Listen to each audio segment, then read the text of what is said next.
Today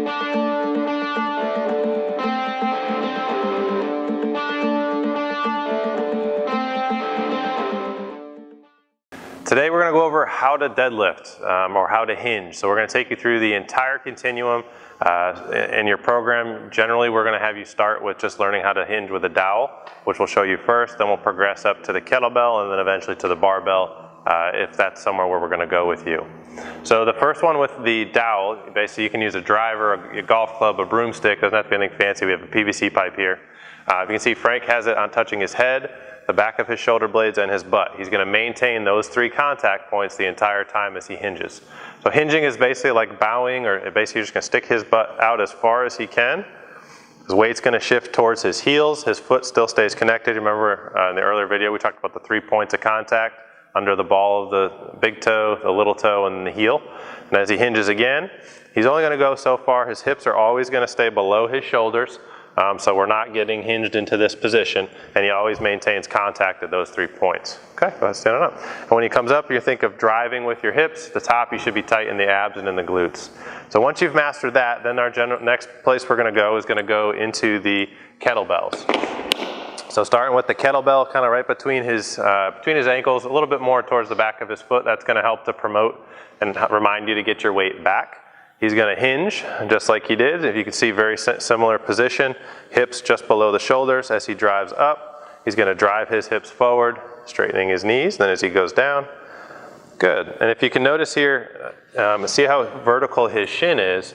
This is a big difference between squatting and deadlifting or hinging. When we hinge, the hip, or the onus is to go hips back. Shins are going to stay pretty vertical. As he stands on up, that kettlebell comes straight on up. So if you watch on the how to squat video, you'll notice the knees moving forward, shins hinging, or the shins angling a bit forward.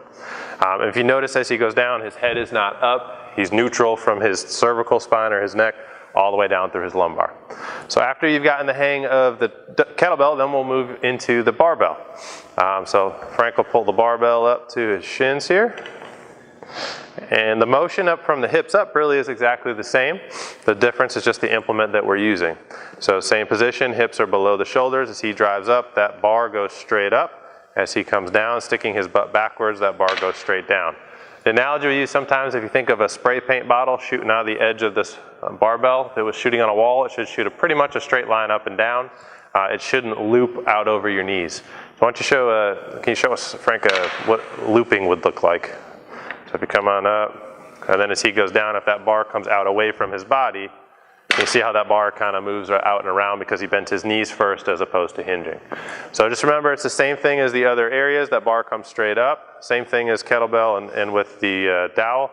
As he comes down, he drives his butt backwards. Shins are still relatively vertical.